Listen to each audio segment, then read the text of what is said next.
This individual is curious about the difference between variable resistance training and constant resistance training. So variable resistance training is essentially where you either use bands or chains, or bands, chains, those are the few that come to my mind, to make different parts of the exercise tougher. So for example, if you have a bench press and you put bands on the side, that is essentially pulling the band harder to the ground. So when you go to the lockout, when you come all the way to the top, it's going to be harder at the top of the movement instead of the bottom of the movement, okay? So it actually adds tension, adds weight. So it's variable resistance throughout the movement.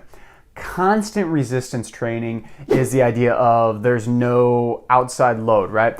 It's still probably going to be a little bit easier when you come up, so it's going to be kind of the opposite of it. And then when you come down, it's going to be a little harder until you come up again. Okay, so basically you're flipping the harder parts of the movement when you're doing this. So in a normal bench press, it is the hardest part of the movement when you are down here, and then it's usually the easiest when you're at the top. But when you add bands to pull it down to you, it's the easiest at the bottom and it becomes really hard, maybe about as equal as what it is on the bottom. So that's a way you can make certain parts of your workout tougher. And when doing this, you're strengthening your body in a different way. So this individual talks about sticking point. This is kind of some contention where, you know, normally it's like, oh, I always fail right at my chest, or oh, I always fail right at my triceps.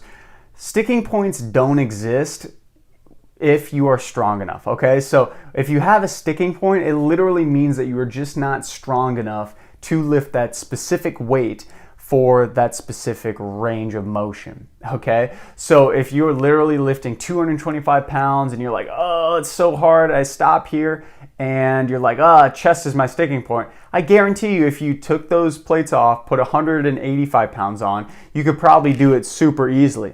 You don't have a sticking point there. It's not about the part of the movement, it's the fact that you're not strong enough to get it from that area to the top, because you're just not strong enough in general, okay? So constant versus variable, you can try both of them. They're both fun ways of training. Both of them work, and a lot of times when people do variable resistance training, it gives them the confidence to realize like, oh yeah, I actually am stronger up here. Oh yeah, I actually am stronger down here, and gives them a little bit of fuel to help boost them into their next part of their workout.